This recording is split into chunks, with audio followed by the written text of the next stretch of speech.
Ok, bueno, voy a empezar entonces. Hola, bienvenidos a una entrevista más de Luz Arcoiris. Estamos aquí con Itzen Can. Bienvenida, Itzen. Muchísimas gracias por estar aquí en este espacio con nosotros. Gracias, Marci. Gracias por invitarme No, a gracias, platicar gracias. contigo. Ya nos surgía esta entrevista desde hace tiempo y por fin aquí pues lo estamos concretando. Yo curiosamente estoy del otro lado ahora sí de México, ya no estoy en México, estoy ahora desde Francia y aquí Itzen está desde Guadalajara, así que por eso me ven a mí de noche y ella de día. Pero Sí. les presento un poquito a Itzen.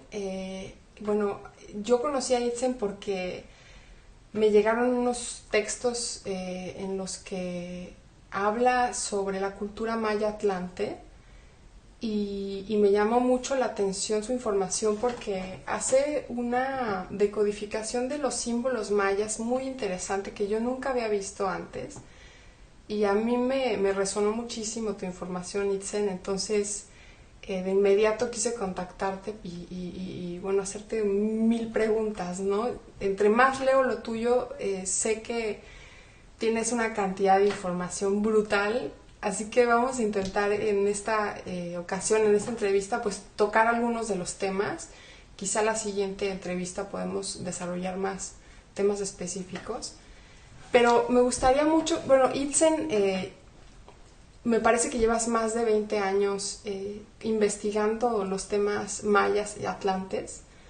Entonces me gustaría saber en qué momento o cómo fue que iniciaste esta inquietud por la cultura maya o por la cultura atlante.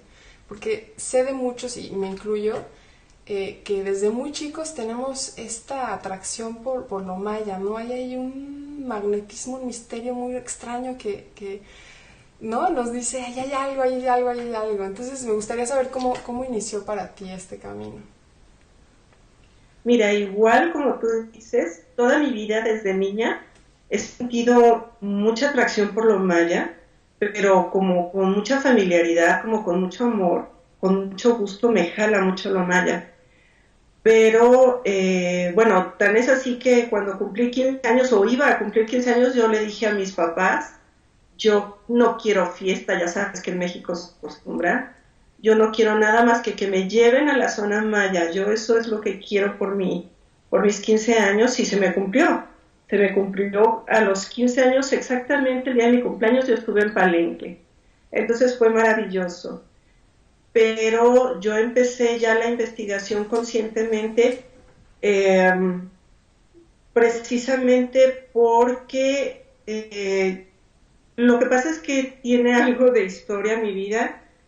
Yo he tenido contacto con hermanos cósmicos desde muy niña, pero de una manera muy familiar, de una manera en que yo los veía pues casi a diario y eran experiencias a nivel familia, no nada más yo.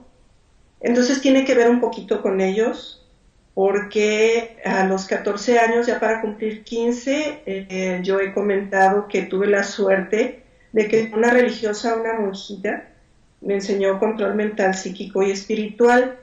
Ahí desarrollabas, abrías tus canales, desarrollabas diferentes capacidades que cada quien tuviera la facilidad de.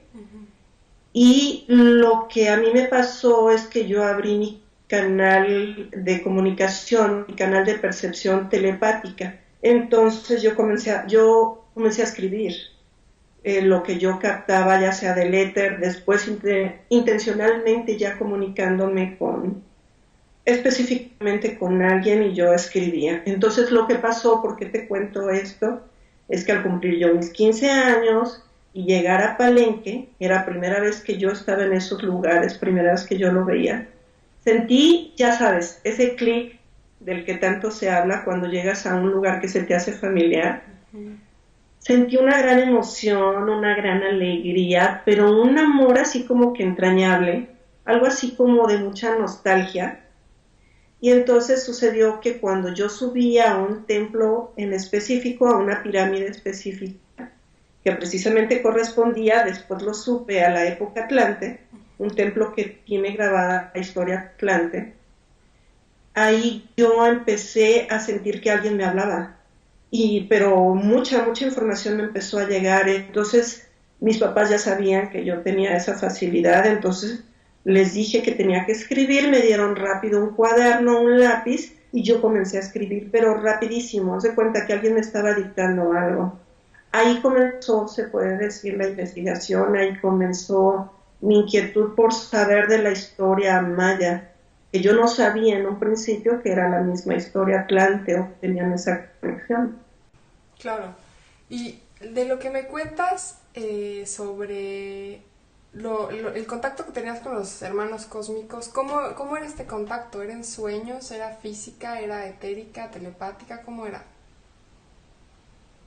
Era de todo lo que mencionaste, pero principalmente era físico. No que ellos se presentaran físicamente, pero sí las naves. Okay. Todo el tiempo estábamos viendo naves, pero muchas, y no creas que lejos, de cerca, nos acompañaban a todas partes, llegaron a ser parte de mi familia, porque yo crecí no con ese sensacionalismo de ver extraterrestres, no, jamás. Para mí ese tema fue algo muy cercano a mí, muy enfocado a algo familiar, a experiencias de vida, experiencias de familia. Entonces para mí este tema nunca hubo nada de sensacionalismo, nosotros nunca hacíamos por tomarles fotografías. Es más, yo empecé a tener contacto con ellos, telepático, y nunca hice por preguntarles ni de dónde venían, porque para mí, yo estaba muy chica, desde niña comencé a verlos, nos visitaban y yo te digo, me familiaricé tanto, pero yo sabía que eran gente muy conocida mía, pero de muchas vidas, de tiempo atrás, de antes de encarnar en este planeta. No me preguntes cómo lo sabía, porque siempre he tenido mi mente muy clara. Yo aquí es donde les he comentado que yo nací afortunadamente como con un pie fuera de la Matrix, ¿me entiendes? Lo que llaman la Matrix. Entonces siempre trataron de mantenerme fuera, me sacaron de la escuela desde muy temprana edad, yo no tengo conocimientos altos académicos, me sacaron de la religión, la vida así como te vaya llevando, y todo eso lo iba aceptando de una manera muy natural y yo sabía que así tenía que ser. Y entonces, ¿qué pasó? Yo no pertenezco a ninguna filosofía, a ninguna organización, no estoy dentro de ninguna escuela, nada. ¿Qué pasó? Que fui creciendo de una manera muy natural, muy sencilla, muy limpia, con mi mente lo más fuera de conceptos académicos, religiosos, intelectuales. Yo comprendí ya ahora de grande, en mi edad madura, yo comprendí que fue intencional para que yo pudiera tener mi canal mental lo más limpio posible y poder, la información que yo recibía, poderla compartir y percibir lo más fidedigno posible. Entonces, pero eso conllevó el haberme mantenido muy fuera de la Matrix, claro. A que yo tuviera recuerdos muy vívidos desde niña, tuviera sensaciones muy claras desde niña de mi esencia verdadera, de lo que yo soy como un ser cósmico fuera de antes de encarnar de este planeta, y por lo tanto el saber quiénes eran estos hermanos cósmicos que nos visitaban, yo todo eso lo tenía muy claro, yo nunca necesité leer nada. Cuando yo los vi por primera vez, yo dije, sí, son los mismos ángeles, los ángeles que dice la gente, son ellos mismos los que estoy viendo ahí en las naves. Dime quién me lo dijo, nadie. ¿Cómo lo supe? Yo lo sabía desde siempre. Y así me fue pasando. Entonces, yo tengo esa idea de los hermanos que les llaman extraterrestres. Sí, Yo tengo esa idea de los hermanos cósmicos como algo muy conocido mío de toda la vida. claro. Qué fortuna que tuviste una familia que tuvo esta sensibilidad como para mantenerte muy pura, ¿no? O sea, porque finalmente, pues en esta vida terrestre te llega a contaminar un montón de información muy confusa que hace que todos olvidemos, ¿no? Lo que somos y es parte de esta historia, ¿no? Pero sí, Sí, es... en fin. Y, y bueno, me llama mucho la atención esto de tu contacto tan cercano, porque eso sí no lo había oído de ti, Itzen, que tenías este contacto tan cercano con estos seres cósmicos. ¿Son de algún lugar en particular, de muchos lugares? ¿Son tu familia cercana antes de venir acá? O quiénes son? ¿Y cómo son físicamente? ¿Son de luz o son de carne? Mira, son de todo un poco lo que has dicho, porque en realidad tenemos comunicación con diferentes seres. Ellos van fungiendo como guías nuestros, como por etapas, y se van, por así decirlo, como turnando, porque no es un solo ser, son varios, ¿no?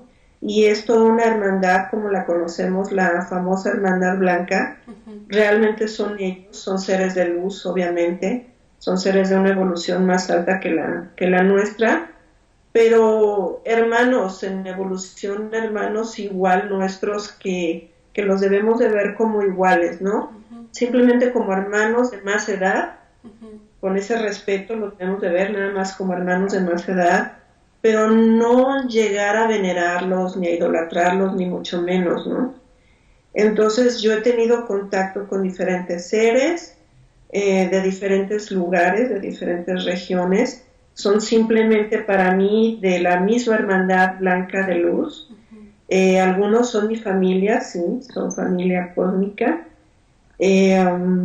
y los he visto, pero no en tercera dimensión, sino en cuarta. Se presentan en una proyección en cuerpo aparente, conmigo, en mi caso. Entonces, de que los he visto, sí, sí los he visto. Yo he comentado que una de las pruebas que yo he tenido de que es cierta su presencia en nuestra casa fue en otra casa en la que yo crecí de niña, ahí donde nací, que los perros, las mascotas que teníamos, los veían cuando ellos se presentaban, te digo, como en cuerpo aparente en cuarta, y los perros les lloraban mientras estaban ellos presentes comunicándose. Nuestras mascotas les lloraban como cuando ven a su dueño que acaba de regresar de mucho tiempo que no lo veían, Wow. y le lloriquean así como suavecito y como mueven la cola así de felicidad. Eso hacían cuando ellos se presentaban, ¿no? Entonces, bueno, eso era una de las pruebas de que sí estaban ahí. Físicamente las naves. La nave estaba físicamente posada arriba de mi casa, literal, en una ocasión que yo he comentado, esa vez que te digo que las mascotas lloriqueaban, Sí. la nave estaba tan baja, que se fue la luz de varias manzanas a la redonda, no nada más de mi casa. Se absorbió por completo toda la electricidad y ahí estuvo posada ciudad, por mucho en tiempo. pleno Guadalajara.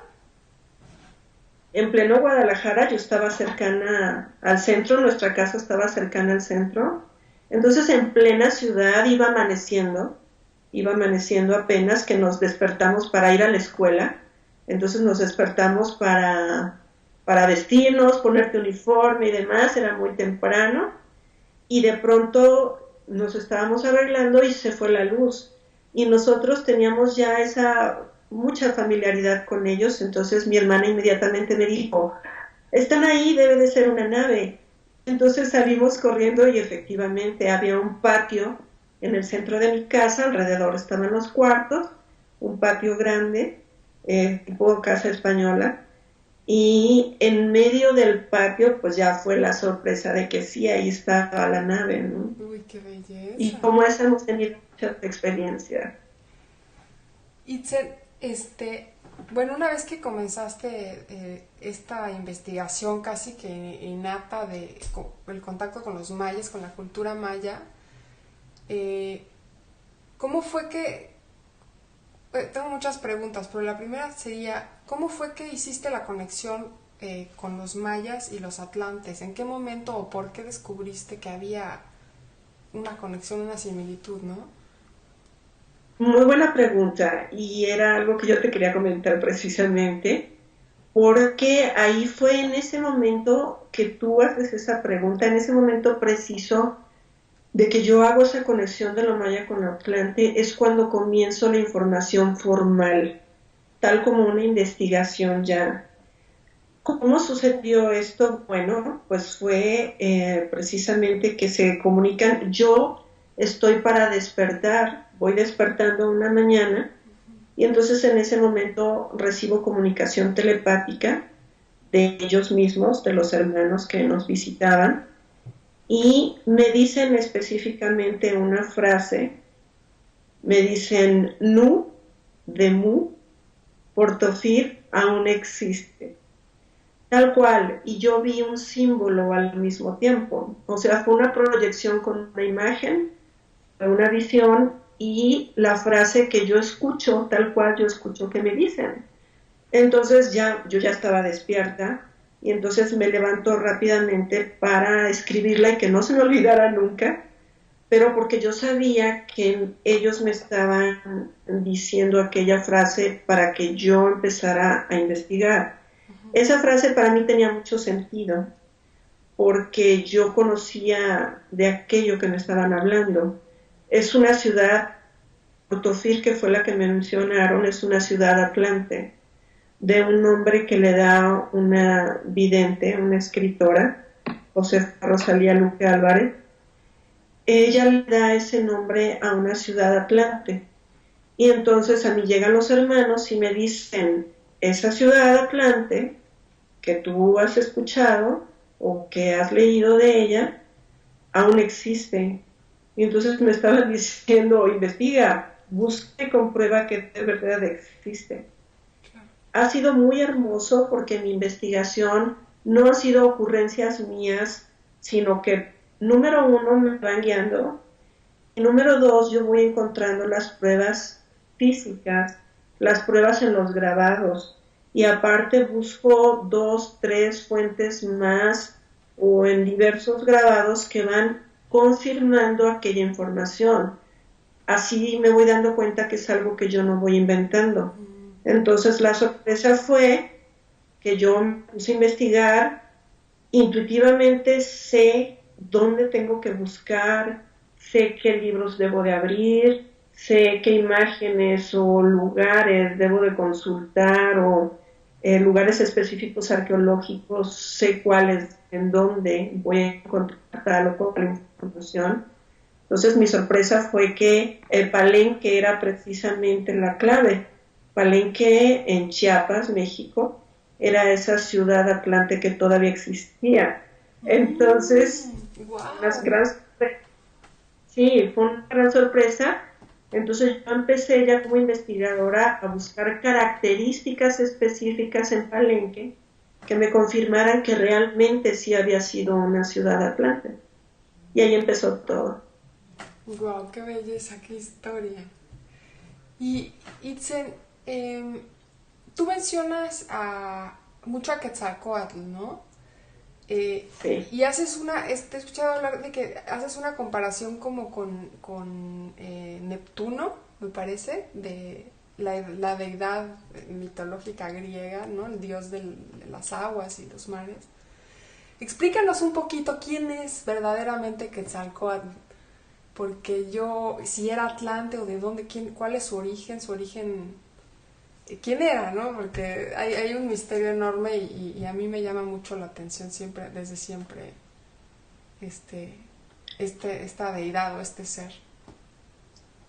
Bueno, para saber eso, te confieso que yo lo llegué a confirmar ya y a tenerlo muy comprobado y muy cierto ya después de muchos años en el transcurso, gracias al transcurso de toda la investigación, yo te puedo decir que en esencia cósmica, ¿quién es Kukulcán? Pues es lo que en la historia antigua, en las ciencias sagradas, en el conocimiento de las culturas más antiguas, le llaman el creador.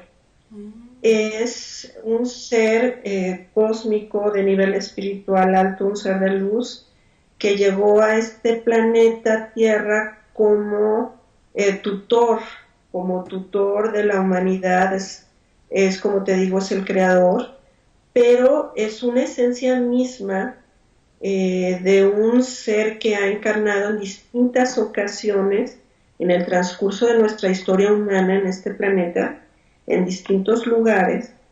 Entonces, por ello hay confusión y aparece en distintas historias de distintas culturas, aparece en mitologías diversas, pero es el mismo. Y cuando te pones a investigarlo ya a profundidad, llegas a comprobar claramente que es el mismo ser, te digo, le llaman el creador de los seres humanos.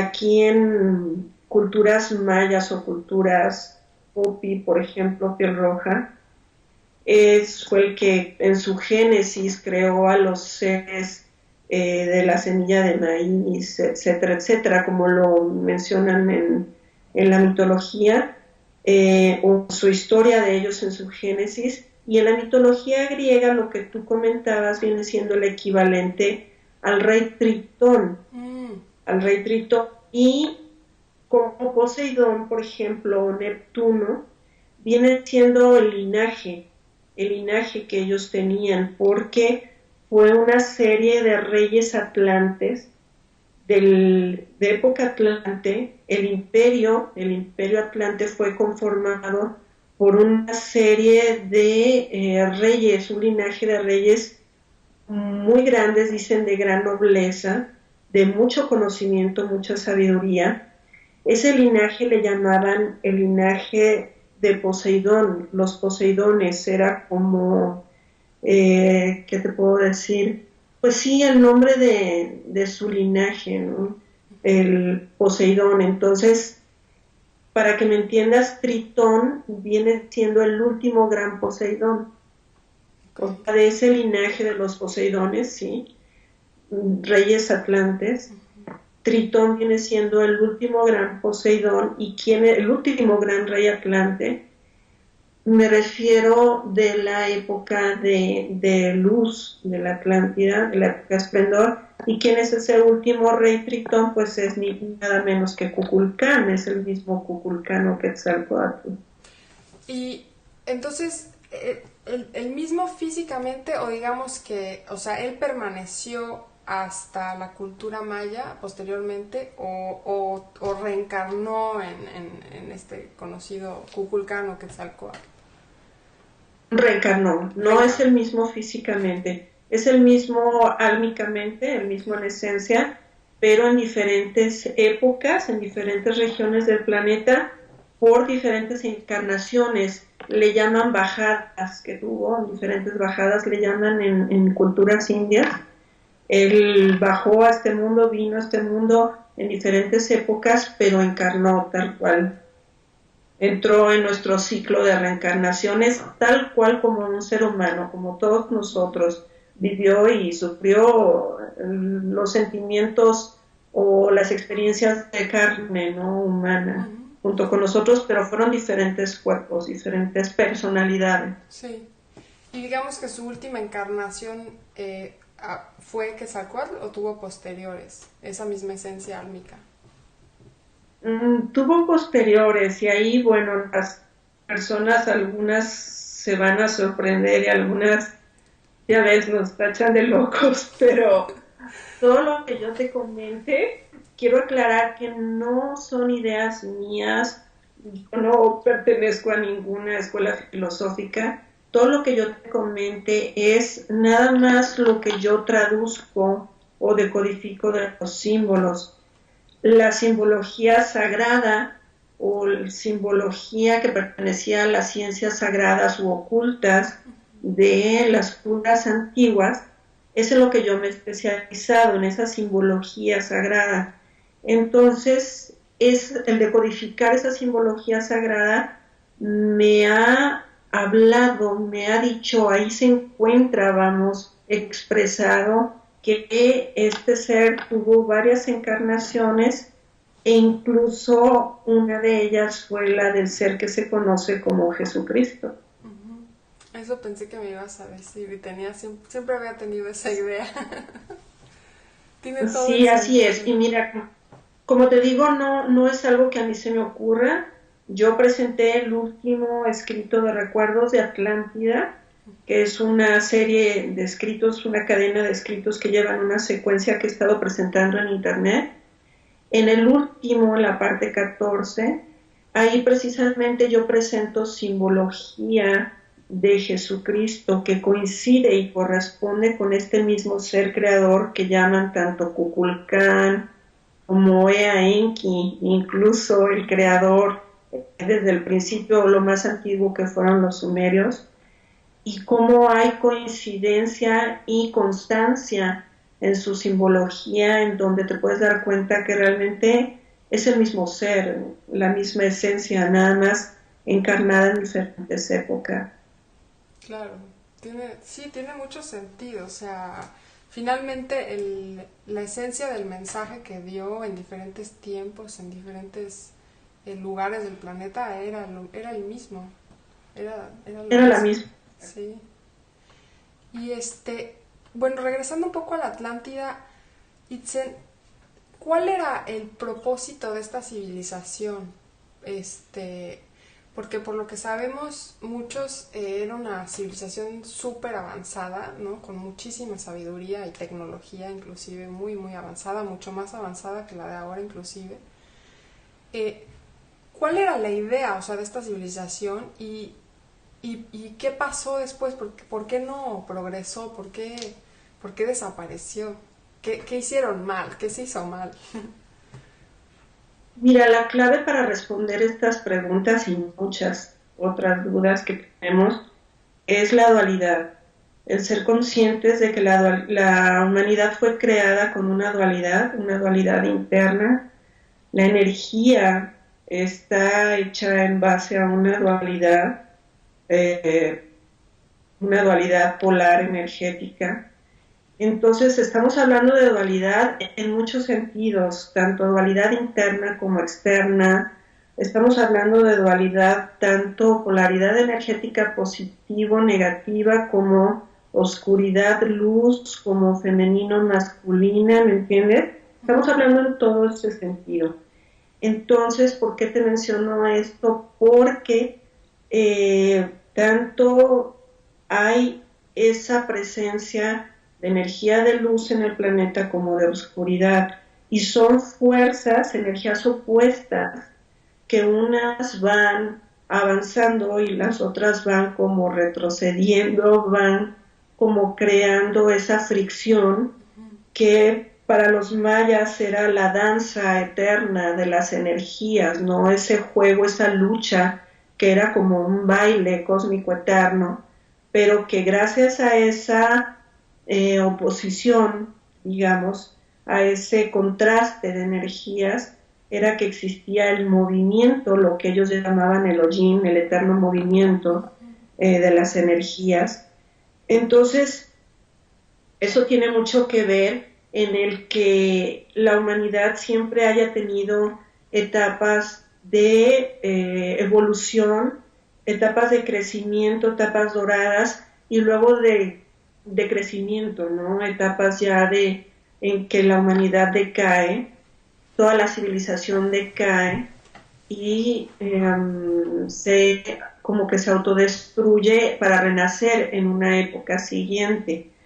Eso ha sido como un proceso natural, digamos, pero siempre siguiendo una senda de evolución, siempre en ascendente, aunque no lo parezca, pero siempre conforme renacemos, llegamos con un cierto nivel ya de experiencias y de madurez, aunque de pronto no recordemos, pero lo traemos en nuestro subconsciente todo lo que vamos viviendo se va quedando grabado en nuestros genes, se va quedando codificado genéticamente y en cierto momento nosotros vamos despertando todo aquello y es cuando vamos conjuntando experiencias de vidas pasadas con las presentes y ahí es cuando vamos mostrando nuestra madurez evolutiva. Lo que me preguntaste referente a la Atlántida, bueno, los atlantes eran conscientes de esa dualidad. En la Atlántida convivían tanto seres de luz como de oscuridad, pero también seres terrenos como extraterrenos. La característica de esa época atlante es que lo hicieron en conciencia plena, no como ahora, que somos casi en un 90% inconscientes de todo lo que sucede en este mundo. Gracias a Dios ya se está acabando eso y ya estamos siendo conscientes, muchas personas ya lo son, pero la característica, tanta luz que tuvo la Atlántida fue precisamente porque en esa época había total conciencia, había plena conciencia de todo lo que se vivía, de esa dualidad, de todos los seres que convivían, el por qué, el para qué. Entonces eso hizo la grandeza de la Atlántida o de los atlantes de esa época dorada. Había mucho conocimiento a flor de piel, había mucho conocimiento de manera común, de manera tradicional se impartían las ciencias cósmicas, las ciencias sagradas, hablar del cosmos, hablar de los planos distintos espirituales o energéticos, todo era muy natural en aquel tiempo, todo hizo esa grandeza para esa época, pero como todo es cíclico, pues llegó el tiempo en que se tenía que cortar con aquello para volver a renacer de una manera distinta, tener experiencias distintas. Y bueno, aquí entran nuestros hermanos seres de oscuridad, que fueron los que se encargaron de que hubiera una autodestrucción, ¿no? Empezaron a hacer mal manejo de energías, el planeta comenzó a reaccionar, temblores y demás, historias que ya conocemos un poco. Y bueno, vino la decadencia precisamente por la entrada de seres de oscuridad que empezaron a invadir. El conocimiento se tuvo que ocultar, se codificó para que no fuera destruido, se codificó para el futuro, precisamente para esta época. Se ocultaron muchas cosas precisamente porque tuvo evidencia, los sacerdotes tuvieron el aviso de todo lo que iba a suceder anticipadamente, entonces se esconden desde objetos sagrados. En Palenque se encontraron muchos objetos sagrados como incensarios, etcétera, escondidos en escalinatas de las pirámides intencionalmente, ¿no? Hay compruebas cómo anticipadamente ellos saben que va a venir la destrucción, invasión de seres oscuros, seres guerreros, que revelan a gran parte o un gran grupo de personas y entran en lucha y van a invadir sobre todo las ciudades sagradas donde se encontraba todo el conocimiento. Entonces lo esconden anticipadamente, codifican gran parte del conocimiento. Tanto había conocimiento escrito, tanto había conocimiento en códices, como lo había grabado en piedra, que este fue el que mayormente se conservó. Entonces, ¿qué pasa? Que al saber ellos anticipadamente que iba a suceder esto, tanto la invasión, la guerra, destrucción, como las catástrofes naturales y el futuro hundimiento de la Atlántida, ellos salen de esas ciudades, se van, emigran, pero emigran a diferentes partes, tanto al norte de nuestro continente americano como al sur, como se van hacia Europa, como se van hacia África.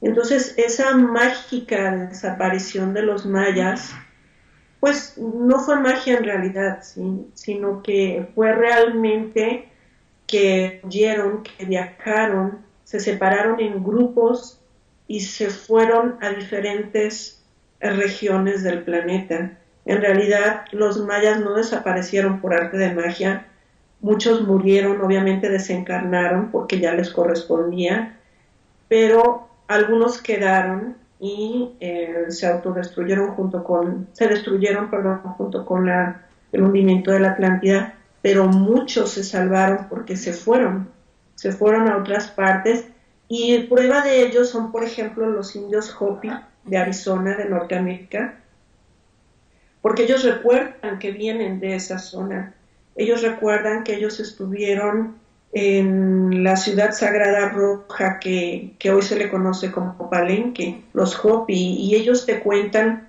cómo fue que se dividieron, se separaron en grupos y migraron, ¿no? Emigraron a diferentes zonas, te digo, del continente americano, por ejemplo, tanto al sur como al norte, y si tú interrogas o investigas en indígenas del sur, de Sudamérica o de Centroamérica, ellos te pueden comentar que en su conocimiento, el más antiguo, el de sus ancestros, te cuentan les contaban sus ancestros que ellos venían, por ejemplo, los del sur te dicen que venían de selvas más hacia el norte, y los Hopi te dicen que ellos venían de regiones del sur, y ya se conoce, ya se sabe de Palenque en específico, ¿no? Y no estoy hablando nada más de Palenque, sino mencionó Palenque como una de tantas ciudades atlantes o como parte de la Atlántida.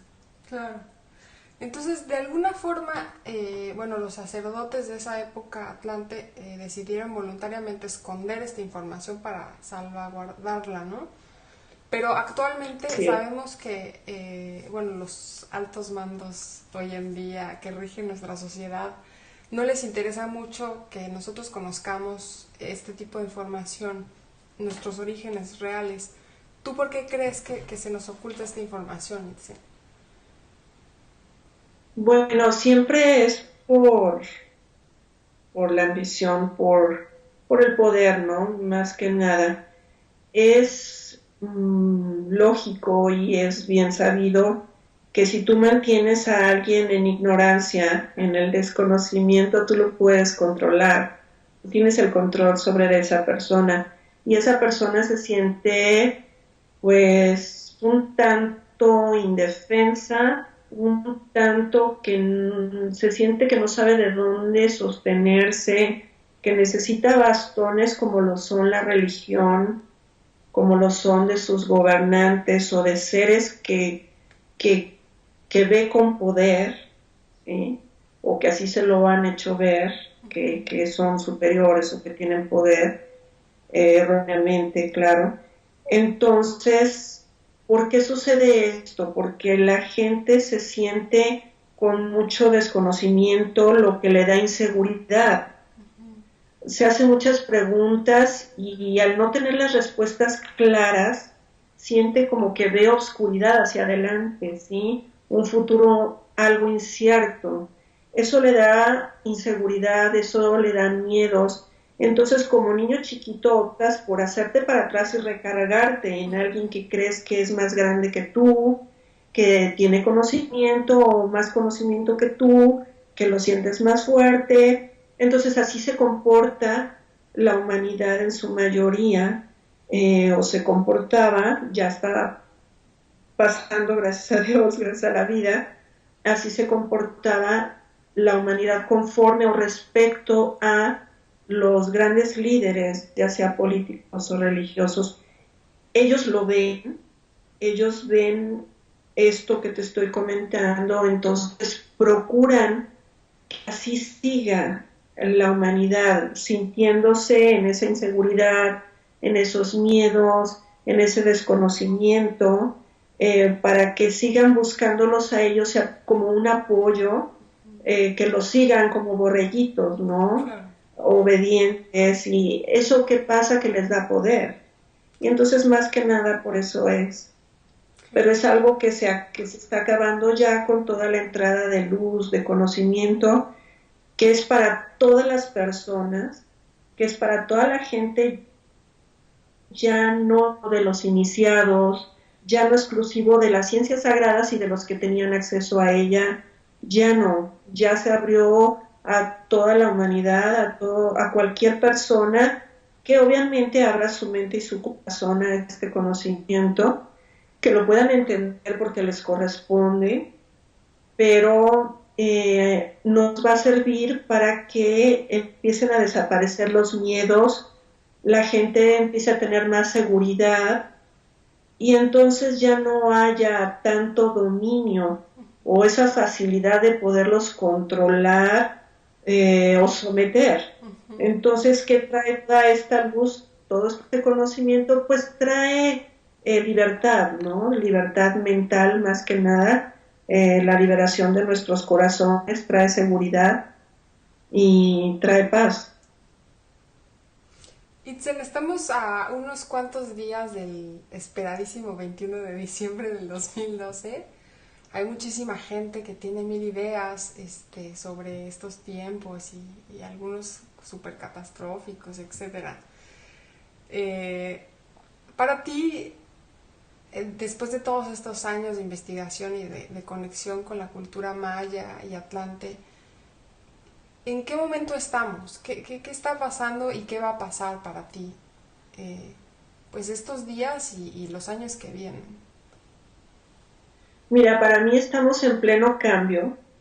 A mí me fascinan los cambios desde toda la vida. Me encanta, es una sensación de ir progresando, es una sensación de ir creciendo, de ir madurando, de ir hacia como en el camino de una aventura, ¿no? De una gran aventura, pero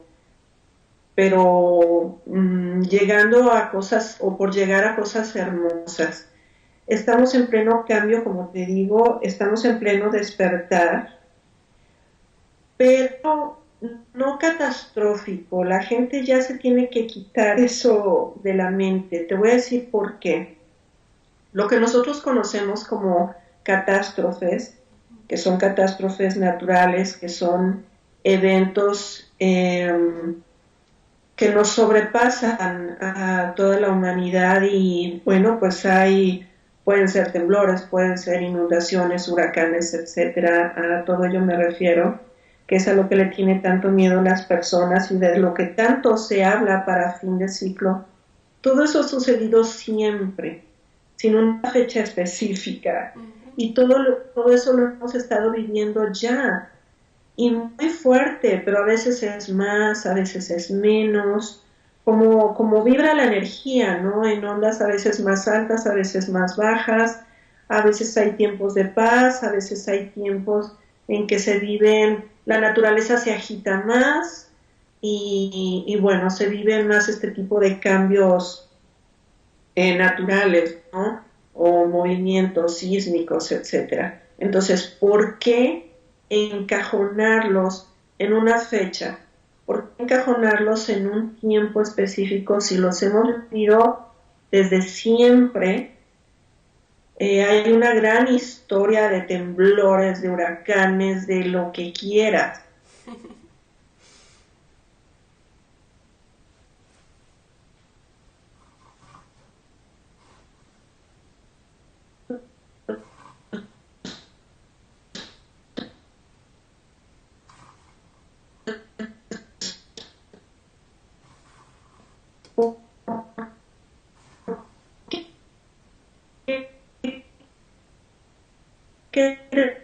Quererlos encajar en una fecha. Eso ya que se lo quite por favor la gente de la mente, ¿no?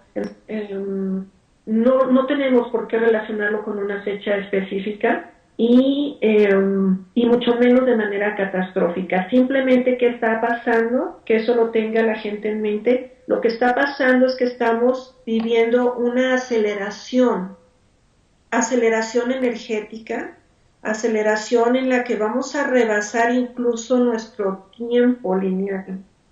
Por eso es que ya sentimos como que la vida corre más rápido, ya no nos alcanza el tiempo, ¿sí? Pero es nada más eso lo que está pasando. Empezamos a sentir por esa aceleración cambios en nuestro cuerpo físico, cambios emocionales, cambios incluso climáticos, etcétera. Todo por esa aceleración. ¿Quién es el responsable de esa aceleración? Pues es el Sol. El Sol no nada más de nuestro sistema solar, sino Sol de la galaxia, ¿sí? Soles distantes.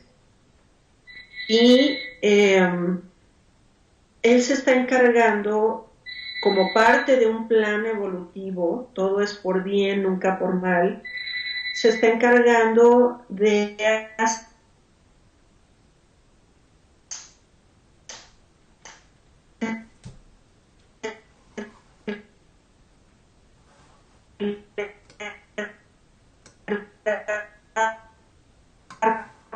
con todo este bombardeo de explosiones solares, lo único que está haciendo es acelerar. Entonces, eso es lo que está pasando. Se está acelerando nuestra vibración energética, estamos pasando a una rata vibratoria más alta, más sutil, ¿sí? ¿Y qué es lo que nos está ayudando? Básicamente al paso a la quinta dimensión. Y eso es la entrada al quinto sol, a la nueva era. Entonces, eso es lo que las personas deben de esperar.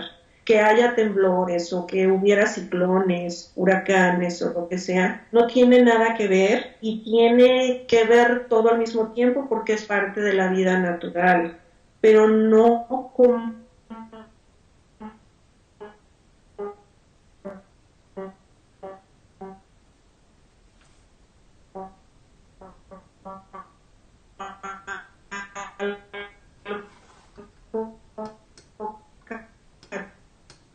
catastrófico específico para esa fecha, ¿sí? Que para empezar, natural, como lo he comentado, eso es una gran mentira. Nunca hay un fin del ciclo en un día, nunca hay el inicio de un nuevo ciclo en un día. Todo es siguiendo parte de un proceso natural que, así como la naturaleza va creciendo, no en un día, sino en un proceso en ascendente, en progresivo, en un lapso de tiempo, en el que se va desarrollando poco a poco, igual es el fin del ciclo, igual se da la entrada del nuevo ciclo de manera entrelazada.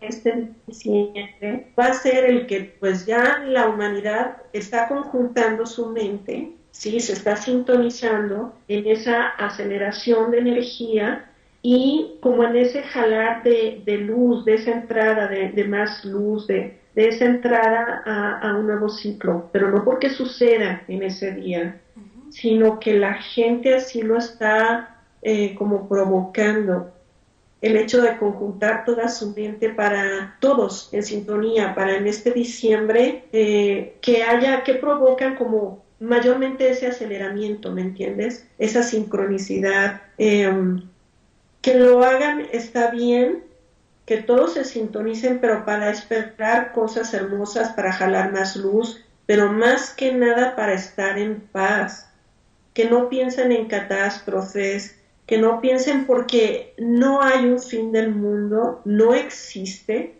son finales de ciclo marcados, conocidos por las civilizaciones antiguas, pero que no tenían fecha.